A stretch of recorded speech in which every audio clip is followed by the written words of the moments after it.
ኛው የትግራይ ሰማዕታት መታሰቢያ ቀን ምክንያት በማድረግ የትግራይ መንግስት ካቢኔዎች የህዝቡን ህልውና ለማረጋገጥ የሚያስችሉ ስራዎች ለመፈጸም ቃል ገቡ።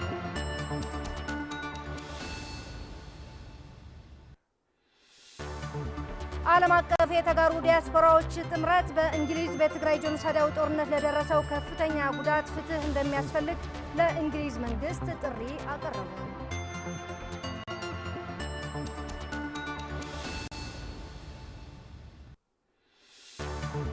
አሜሪካ በኢራን የገጠማት የጦር መሳሪያ አቅርቦት እጥረትና የግንኙነት መንዛዛትን ለመቅረፍ የሚያግዝ ህግ እንዲወጣ የአሜሪካ ፕሬዝዳንት ዶናልድ ትራምፕ ጠየቁ።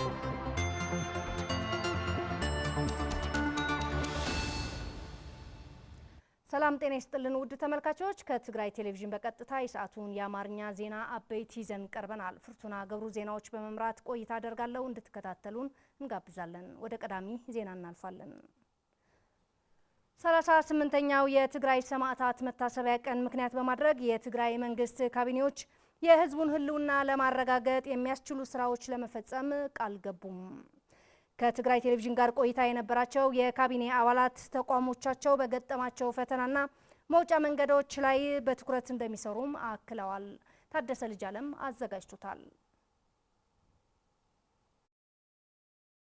በየዓመቱ ሰኔ 15 የሚከበረው የትግራይ ሰማዕታት መታሰቢያ ቀን ዘንድሮም ለ38ኛ ጊዜ በተለያዩ መርሃ ግብሮች እየታሰበ ይገኛል።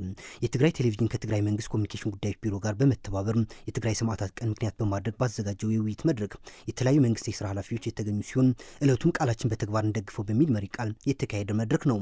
በቅርቡ የተቋቋመው የትግራይ መንግስት ካቢኔ በጊዜ የለም መንፈስ በሁለት ወር ውስጥ የሚያከናውናቸው ስራዎችና ይገኛሉ ተብሎ የሚጠበቀው ውጤት ማብራሪያ ሰጥተዋል።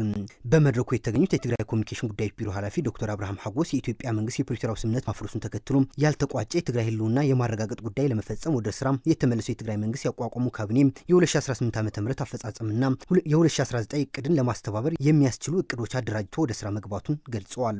ስለዚህ ለዓላውነትና ንኽነኽብር ዝሕግዙ ዘድልዩ ዘበሉ ሁሉም ምድላዋትን መስጠጣማትን መመለላአትን ስራሕቲ ክስርሑ የትግራይ ካቢኔ በየሳምንቱ አቅጣጫ እያስቀመጠ የሚሄድበት መንገድ አደራጅተዋል። እንደ መንግስት ምን መስራት አለብን ብለን እቅድ አውጥተን እየተንቀሳቀስን እንገኛለን። ዋነኛ የትኩረት አጀንዳችን ሉዓላዊነታችን የማስከበር ጉዳይ ጊዜ የሚሰጠው አይደለም። ሉዓላዊነታችን ለማስከበር የሚያግዙ አስፈላጊ አቅሞች ለማደራጀት ስራው ተጀምሯል። በመድረኩ የተገኙት የትግራይ ግብርናና የተፈጥሮ ሀብት ቢሮ ኃላፊ አቶ አለም ብርሃን ሀርፈዮ በበኩላቸው ከ1 ሚሊዮን ህዝብ በላይ የተፈናቀለና በተሰደደበት 40% የትግራይ ግዛት በወራሪዎች በተያዘበት ሁኔታ አጠቃላይ የትግራይ ህዝብ ማህበራዊ ኢኮኖሚ ችግር የተባባሰ መሆኑን ያብራራሉ። ካብዚ ዝብገስ እውን ምስ ስምምዕ ፕሪቶሪያ ምስ ፍጻም ተኣሳሲሩ ልዕሊ 1 ሚሊዮን ተፈናቃሊ ሓረስታይ መንእሰይ ደቂ ኣንስትዮ ከ1 ሚሊዮን ህዝብ በላይ ተፈናቅሎና ተሰዶ ይገኛል። ከ40% በላይ የትግራይ ህገ መንግስታዊ መሬት በወራሪዎች እጅ በመሆኑ በትግራይ ህዝብ ላይ ፈተናዎቹ ከባድ ማህበረ ኢኮኖሚያዊ ችግር ፈጥረዋል። በሚቀጥለው ክረምት ኤሊኖ ጋር ተያይዞ የአየር መዛባት እንደሚኖር ትንበያዎች ስለሚያመላክቱ የተባባሪ አካላት ድጋፍ ይሻል። አቶ አለም ብርሃን አክሎም የትግራይ ህዝብ ህልውና ለማረጋገጥ የሚያስችሉ ስራዎች ለመፈጸም የሚያስችል ዝግጅት የትግራይ መንግስት ትኩረት ሰጥቶም እየሰራ መሆኑን አስረድተዋል። ካልኣይ ካብዚ ናይ ህልውና ድሕነትን ሓደጋ እዚ ንምውፃእ ንገብሮ ቃልስን ንገብሮ ምንቅስቃስን ድማ ቁጠባዊ ዓርሰ ምርኮሳ ምርጋጽ አገዳስ ስለዝኾነ በትግራይ አሁን እየታዩ ያሉ ሁለንተናዊ ቀውስ ተደራራቢ በመሆናቸው ምክንያት ህዝቡ ህልውናውን ለማረጋገጥ በሚያስችሉ አደረጃጀት አቅም ግንባታና የስምሪት ሁኔታዎች በማስተካከል ኢኮኖሚያዊ አቅማችን ለማሳደግ የሚያስችሉ ስራዎች የትግራይ መንግስት ትኩረት ሰጥቶ ይሰራል። የትግራይ ሴቶች ጉዳይ ቢሮ ኃላፊ ወይዘሮ ሸዊት አዲሱ በበኩላቸው በሴቶች ላይ የደረሰው ጥቃት ፍትህና ተጠያቂነት ለማረጋገጥ የሁሉም ሴክተር ኃላፊነት እንዲሆን እየሰራንበት እንገኛለን ስትል አክላለች። ቅድም ሕዚ ብጆኖሳይድ ክንደየናይ ከም ተጋሩ ተጠቃዕን ይፍለጥ እዩ ትሕዚ ዘሎ ጸገሙን ያው ተጸገም አይተናገፋን ይቅጽል ይዘሎ የትግራይ ህገ መንግስታዊ ግዛት በወራሪዎች እጅ በመሆኑ በየመጠለያ ስፍራ የሚገኙ ተፈናቃይ ሴቶች ከሁሉም በላይ ተጎጂዎች መሆናቸው ይታወቃል።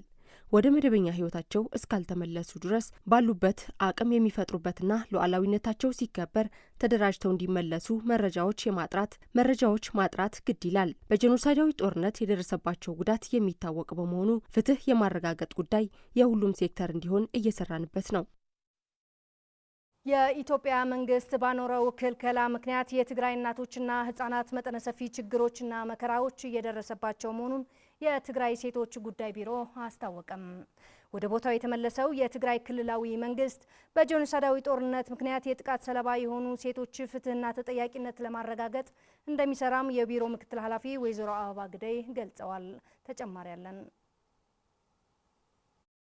በቅርቡ ወደ ቦታው የተመለሰው የትግራይ ክልላዊ መንግስት በትግራይ ጄኖሳይዳዊ ጦርነት ወቅት በሴቶች ላይ የተፈጸመውን ሁለንተናዊ ጥቃት ፍትህና ተጠያቂነት እንዲረጋገጥበት የትግራይ ሴቶች ጉዳይ ቢሮ እየሰራ መሆኑን ገልጿል። የቢሮው ምክትል ኃላፊ ወይዘሮ አበባ ግደይ ከዝግጅት ክፍላችን ጋር በነበራቸው ቆይታም ቢሮው ጉዳዩን ከሚመለከታቸው የመንግስት ባለድርሻ አካላቶች ጋር በመቀናጀት የተለያዩ ስራዎች እየተሰራ መሆኑን ይናገራሉ።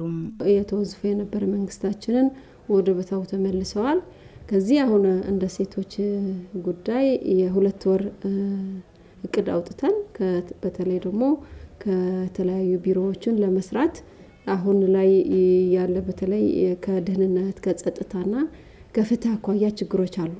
እነሱ ጋር ፖሊስ ጋር ፍትህ ላይ እና ዳኝነት ላይም የሚፈጠር ችግሮች አሉ። እነሱ ላይ አሁን መፍታት አለባቸው፣ ተጠያቂነትን መኖር አለባቸውና ከነዚህ ቢሮዎችን አሁን ባንድ ላይ ሆነን መስራት አለብን። ወይዘሮ አበባ አክለውም የኢትዮጵያ መንግስት ባኖረው ክልከላ ምክንያት የትግራይ ሴቶች ከፍተኛ ማህበራዊ ኢኮኖሚያዊ ችግር እያጋጠማቸው መሆኑን ገልጸው በተለይም በየመጠለያ ጣቢያ የሚገኙ ተፈናቃይ እናቶች፣ ሴቶችና ህጻናት በየዕለቱ እያስተናገዱት ያለው ስቃይ በከፍተኛ ሁኔታ እየጨመረ መሄዱን ገልጸዋል። 6ኛ ዓመት እያደረጉ ነውና እዚህ ላይ አሁን እንደ ሴቶች ሁኔታው ተስተካክሎ ወደ ቀያቸው መመለስ አለባቸው ብለን ነው የምናምነው። ማለት በጣም ባስከፊ ሁኔታ ነው ያሉትን ራብማል እንደ ትግራይ ማሆን ለነሱ ለማገዝ ለራሱ እንደ ሴቶችም የሚቻል አይደለም። ማለት እንደ ትግራይ በጀትም የለም ነዳጅም ሁሉም ነገር የለምና እንደ ሴቶች በከፋ ሁኔታ ነው ያሉት። በትግራይ ሴቶች ላይ በጄኖሳይዳዊ ጦርነት ወቅት ሆን ተብሎ የተፈጸመው ጾታዊ ጥቃት ጊዜው ቢረዝም እንጂ ፍትህ ማግኘታቸው አይቀርም ያሉት ወይዘሮ አበባም አሁን የተመለሰው የትግራይ ክልላዊ መንግስት ቀዳሚ እቅድ ይዞም በሴቶች ላይ የደረሰውን ጥቃት ተጠያቂነት እንዲረጋገጥና ፍትህ እንዲነግስ እንደ መንግስት በቁርጠኝነት ትኩረት አድርጎ ይሰራል ብለዋል። ይሄ የሴቶች ጄኖሳይድ የተፈጸመ ዓለም ያውቀዋል። በጣም በብዙ ሁኔታውን ያውቀዋል። እስካሁን ምንም መፍትሄም ምንም ተጠያቂነትም ያደረሰ የለም። ማለት ጊዜ ሊረዝም ይችላል፣ ግን እንደ መንግስት አሁን የተመለሰ እንደ አንድ እቅድ አድርጎ ዓለም አቀፍ ከሴቶች ተሟጋች መብቶች የሚባሉትን በዓለም አቀፍም የመንግስት ኢትዮጵያ ወይም ሁሉም በዚህ ፓርቲሲፔት ያደረገ ወይም የተሳተፈ በሴቶች ላይ ጄኖሳይድ ላይ እንደ መንግስት እንደ አንድ እቅድ ማለት ነው ተይዞ እኛም እንደ ሴቶች እኛም ድምጻችን ከሚመለከተው አካላት እንሰራለን ብለን እናምናለን። የተጎዱ ሴቶች ተጠያቂነት ብቻ አይደለም እንዲድኑ ኢኮኖሚ፣ ማህበራዊ ሁሉም ነገር አሁን ላይ በጉዳት ላይ ጉዳት ነው ያሉትና አንድ እንዲድኑ እንዲታገዙ ፍትህ እንዲያገኙም ግን በቀጣይ እንደ እቅድ ይዘን ከመንግስታችን ጎን ቆመን እንሰራለን የሚል ሴቶች ላይ የሚደርሰውን ጥቃት በጋራ መከላከልና ማስቆም ይገባል ያሉት ኃላፊዋም በትግራይ ሴቶች ከፍትህ ባሻገር ስነልቦናዊ ካሳም እንደሚገባቸው በመግለጽ ይህንንም ሁሉም ከጎናቸው ሊቆም ይገባል ብለዋል። የትግራይ መምህራን ያልተከፈላቸው የ16 ወራት ደሞዝ እንዲከፈላቸው የትግራይ መምህራን ማህበር ጠየቀም። ማህበሩ የትግራይ መምህራን ያሉበትን ከባድ ሁኔታና ችግር በመግለጽ መምህራን ያለባቸው ችግር ተቋቁመው ሀገር ተረካቢ የሆኑ ተማሪዎች እያስተማሩ መሆኑን በመግለጽ ይሁንና የመምህር መሰረታዊ ጥያቄዎች ሊፈቱ ይገባል ብለዋል። የትግራይ መምህራን ማህበር ባወጣው መግለጫም የትግራይ መምህራን ችግሮችን በመቋቋም ለህዝቡ እያገለገሉ ቢሆንም ያልተከፈላቸው የ16 ወራት ደሞዝ ምክንያት በከፍተኛ ማህበራዊ ቀውስና ኢኮኖሚያዊ ጫና ተከትሎም ለዕዳና ኑሮ ለመምራት ተቸግሮም ከነቤተሰቡ ለተለያዩ ችግሮች ተጋልጦ እንደሚገኝም መግለጫው አመላክቷል። ይህ ብቻ ሳይሆን አሁንም የፌዴራል መንግስት ባደረገው የበጀት ክልከላ ተከትሎም የደሞዝ መቋረጥ ተጨምሮበት ከእጅ ወደ አፍ የነበረው ኑሮም በከባድ ኢኮኖሚያዊ ችግር ውስጥ መውደቁንና ቁጥራቸው የማይናቅ መምህራን ለበሽታ ተጋልጠው እየተሰቃዩና ለሞት እየተዳረጉ መሆናቸውም መግለጫው አክሏል። መምህር ዜጋ የሚቀርጽ ለትውልድም እውቀትን የሚያስተላልፍና ሀገርን የሚገነባ ትልቅ ኃላፊነት ያለው ሙያ በመሆኑም ሰብአዊ መብት ተሟጋቾች፣ የተባበሩት መንግስታት ያልሆኑ ተቋማት፣ የመገናኛ ብዙሃንና ሁሉም የሚመለከተው አካል በትግራይ መምህራን ያጋጠመውን ችግር በመገንዘብ ድጋፍና ድምጽ እንዲሆን በመግለጫው ጠይቋል። በመጨረሻም የፌዴራል መንግስት የትግራይ መምህራንን ደሞዝ እንዲከፍልና ይህ ካልሆነ ግን የተማሪዎችና የመምህራን መበተን ያጋጠመ ስለሆነም በቀጣይ ትውልድና የሀገር ውድቀት የሚያፋጥን በመሆኑ ለዚህ ችግር ትኩረት እንዲሰጠውም የትግራይ መምህራን ማህበር መግለጫው ጥሪ አቅርበዋል።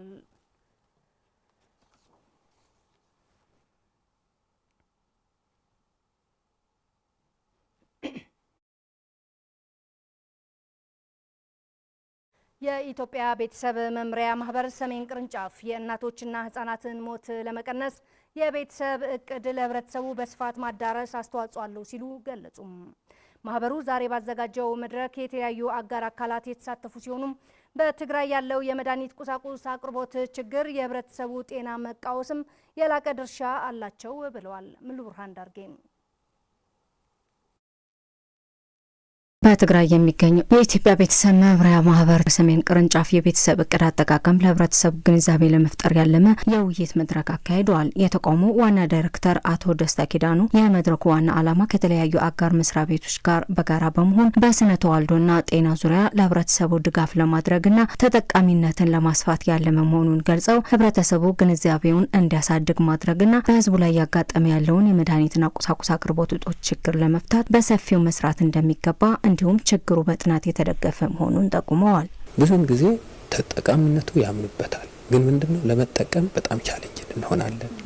ይህን ቻሌንጅ የሚገጥመው አንደኛ ከቤት ነው የሚጀምረው። ይሄ በግንዛቤ በኩል በመንግስት በኩል ያለው ነው። ግን ደግሞ በፋሲሊቲ መጥተው ከአቅርቦት ጋር የተያያዙ ችግሮች አሉ።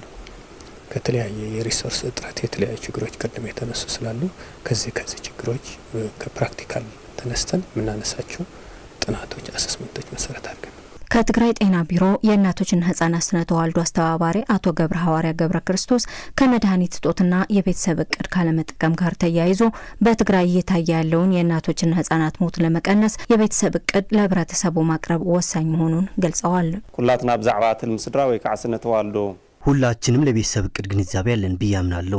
ነገር ግን በአንድ አይነት አረዳድ ለቀጣይ መስራት የሚያስፈልገን ምንድነው? በተለይ የትግራይ ዋና ከተማ በሆነችው መቀለም። ምክንያቱም በመቀለ የግንዛቤ ጥረት ካለ በገጠሩ የጤና አካላት በህብረተሰቡ ያለው ግንዛቤ ለመረዳት ቀላል ነው። በዚህ የእናቶችና ህጻናት ሞት ለመቀነስ ድርሻው የላቀ መሆኑን ይታወቃል። በመድረኩ ተገኝተው ጥናታዊ ጽሑፍ ያቀረቡ በኢትዮጵያ ቤተሰብ መምሪያ ማህበር ሰሜን ቅርንጫፍ ፕሮግራም አስተባባሪ ሲስተር ጽጌ ኃይለማርያም ትግራይ በጤና ስርዓቱ የተሻለ አፈጻጸም የነበራትና አሁን ግን ወደ ኋላ የተመለሰበት ሁኔታ እንዳለ ገልጸው ችግሩን ለመቅረፍ ከበርካታ ችግሮች ጋር በመጋፈጥ ጥረት እየተደረገ መሆኑን ገልጸዋል። እንደሚታወቀው ትግራይ በተለይ በጤና ዙሪያ የቤተሰብ እቅድም ጨምሮ የተሻለ አፈጻጸም የነበረባት ያንን ወደ ነበረበት ለመመለስ ነው። የመድረኩ ተሳታፊዎች በበኩላቸው አሁን በትግራይ ያለውን ከባድ የጤና ችግር ለመግለጹ ከባድ መሆኑን በማውሳት በመጠለያ ጣቢያዎች፣ በአካል ጉዳተኞች እንዲሁም በእናቶችና ህጻናት ሚዛኑ ከባድ መሆኑን ገልጸዋል። በመሆኑም ችግሩን ለመቅረፍ ለሰላም ቅድሚያ በመስጠት ችግሩን ማራቅ እንደሚገባም መልእክታቸውን አስተላልፈዋል። የተለያየ ህመማት ያሉትን ተፈናቃዮች ነው ያሉት። ስለዚህ በጣም አስከፊ በጣም አስቸጋሪ የሆነ መድኃኒት የሌለ የመንግስት ሰራተኛም የደሞዝ ሁሉም በቃ እጥረት ነው ያለውና ያኛው ነገር በቻለ መጠን በቻለ የሆነ ድርጅት ወይም ቤተሰብ መምሪያ ይሁን ሌላ ይሁን በቻለ መጠን እንዲደርስልን ምነው መልእክት የምናስተላልፈው ማለት ነው። በትግራይ ያለው ችግር በዚህ ሰዓት አውርተን የምንጨርሰው አይደለም። ምክንያቱ ሰፊና ሰፊ ነው። ስለ ሰላም ስንሰራ ነው ሁሉ ነገር መፈታት የሚችልና ሰላም ካለ ትሰራለህ፣ ትበለጽጋለህ፣ ሀብት ይመጣል። ካልሆነ ወደ ድህነት ነው። እናቶች በሁሉም ተጠቂ ስለሆኑ በእናቶች ላይ የሚደርሰው ያለ ችግር አሁንም የተባባሰ ነው የሚሄደው ያለውና በሱ ላይ ሁሉም ህብረተሰብ ችግሩን አይቶ ለዚህ የሚሆን መፍትያ ድጋፍ ቅድሚያ ለእናቶች ድጋፎችን ሁሉ መደረግ እንዳለበት ነው የማሳስበው። ከትግራይ ቴሌቪዥን የሰዓቱ የአማርኛ ዜናዎች ቀጥለዋል። ዓለም አቀፍ የተጋሩ ዲያስፖራዎች ጥምረት በእንግሊዝ በትግራይ ጄኖሳይዳዊ ጦርነት ለደረሰው ከፍተኛ ጉዳት ፍትህ እንደሚያስፈልግ ለእንግሊዝ መንግስት ጥሪ አቀረቡም። የኢትዮጵያ መንግስት በትግራይ ለፈጸመው ወንጀል የዓለም ማህበረሰብ ጥረት እንደሚጠይቅ የጠየቀው ለእንግሊዝ መንግስት የቀረበው ጥሪም በትግራይ ቀውስ በሰላም ሂደቱና በፍትህ ጉዳይ ላይ ስጋታቸውን መግለጻቸውን አስታውቋል። ሰለሞን አስመላሽ በብሪታንያ የሚኖሩ ተጋሩ ዲያስፖራዎች በጻፉት ደብዳቤ በትግራይ ጦርነት ወቅት ከጦርነቱ በኋላ ያሉ ሁኔታዎች በቂ ትኩረት አላገኙም በማለት ለዓለም አቀፍ ማህበረሰብ፣ ለአፍሪካ መሪዎችና ለእንግሊዝ መንግስት አስቸኳይ ጥሪ አቅርበዋል። ዲያስፖራው በደብዳቤው ውስጥ በትግራይ ላይ የተፈጸመው ጄኖሳይዳዊ ጦርነት፣ የሰብአዊ መብት ጥሰቶች፣ የጅምላ ግድያዎች፣ ጾታዊ ጥቃቶች፣ ረሃብ፣ እንደ ጦር መሳሪያ መጠቀምና መሰረታዊ አገልግሎቶችን ማቋረጥ በሚሊዮኖች የሚቆጠሩ ዜጎች ለከፍተኛ መከራ መዳረጋቸው ገልጸዋል። ደብዳቤው በተለይ ከፕሪቶሪያው ስምምነት በኋላ የተጠበቁ በርካታ ጉዳዮች እንዳልተፈቱ ያነሳ ሲሆን የተፈናቀሉ ዜጎች አሁንም ወደ መኖሪያ ቦታቸው አልተመለሱም፣ ምዕራብ ትግራይ አሁንም በወራሪ ኃይሎች ስር እንደሚገኝና በአጠቃላይ የትግራይ ህዝብ በከፍተኛ የህልውና አደጋ ላይ እንደሚገኝ ገልጸዋል።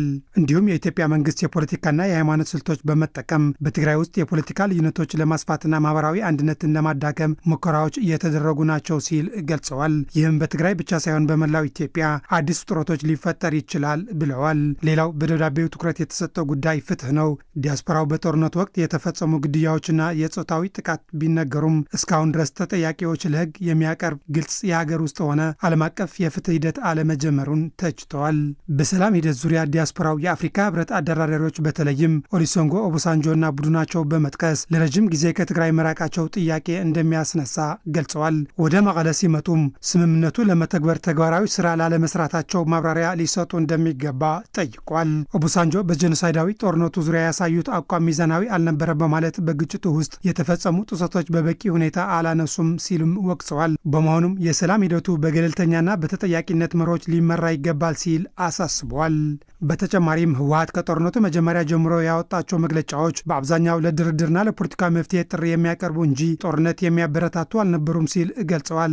ነገር ግን ይህንን በአንዳንድ ዓለም አቀፍ አካላት ዘንድ በተለየና በተሳሳተ መንገድ እንደቀረበ አመላክተዋል።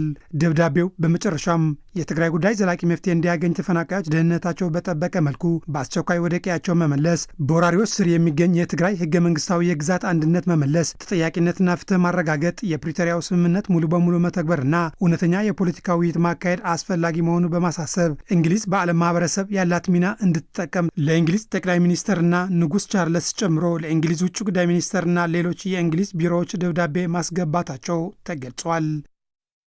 ውድ ተመልካቾች ለሰዓቱ የያዝናቸው ዜናዎች እነዚህ ነበሩ።